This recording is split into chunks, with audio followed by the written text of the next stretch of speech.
Hi friends, welcome to the Plane Fun RC channel. I'm your host, Saul, and we are continuing the build of the Aeronaut Volksplane. We're now up to the part where we have to go ahead and install the battery tray. Let's talk about what we have here.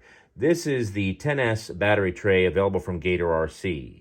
They sell two different sizes. They sell a 6S and they sell a 10S. I just thought about going with two of the 6S battery trays, putting them side by side, but to save a little bit of weight, decided to go with one 10S, and we're just going to wind up stacking two 6S batteries on top of each other. The kit includes the tray, the reinforcement rings, two carbon fiber rods, and the battery tray mount. And the battery tray mount goes on the bottom of the tray.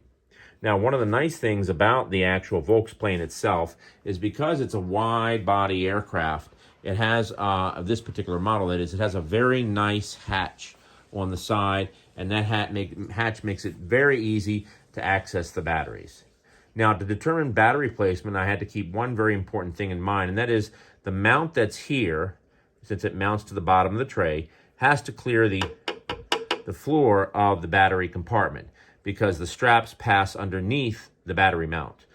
Therefore, we determine proper placement by taking the actual piece here after doing some measurements and determining that if you look very carefully at the mount itself and at the little edges here where my thumb is located, notice how it lines up with the actual lip of the actual door itself. And that provides a perfect height from the battery tray floor to the top edge of the door itself, thereby allowing the strap to clear and still allowing us to put in the reinforcement rings on the inside. So we're going to take measurements here. We're going to match them up with the opposite side of the fuselage over there, and then we'll go ahead and we'll drill the holes. All right, friends, more to come. All right, we've gone ahead, we've drilled our holes for our carbon fiber rods, we've slid our tray in place. Now we're going to go ahead and glue in our reinforcement rings and our carbon fiber rods, and we'll trim these flush with the fuselage. And you can see it's tons of room in there. My hand easily fits in there, so it's perfect when you want to get the batteries in and out. More to come. All right, friends, our battery tray is in place and it just looks fantastic. We're now going to shift our focus to the door to access the battery tray. And we're going to put a magnet here on each of these little tabs. And then on the door itself, we're going to create a little lip, a little tongue and groove, if you will. And that'll help to hold the hatch in place. That way, all you have to do is just grab the top of the hatch up here and just pull it right off. And that way it makes for easy access. All right, let's get our door together.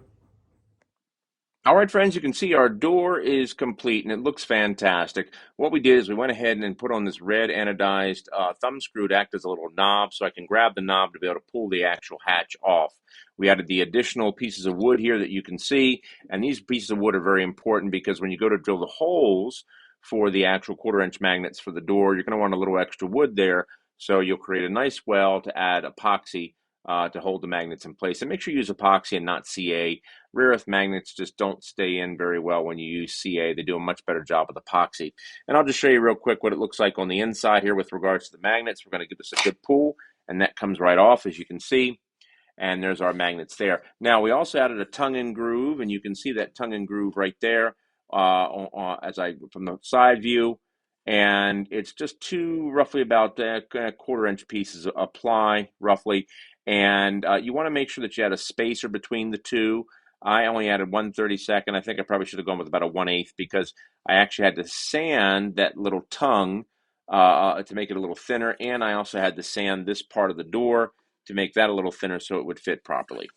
All right, and you can see our door just slides on there very nicely,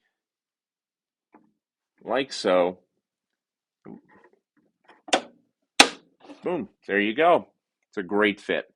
All right, friends, that's it for that portion of the build. We're going to go ahead and move on to the wings.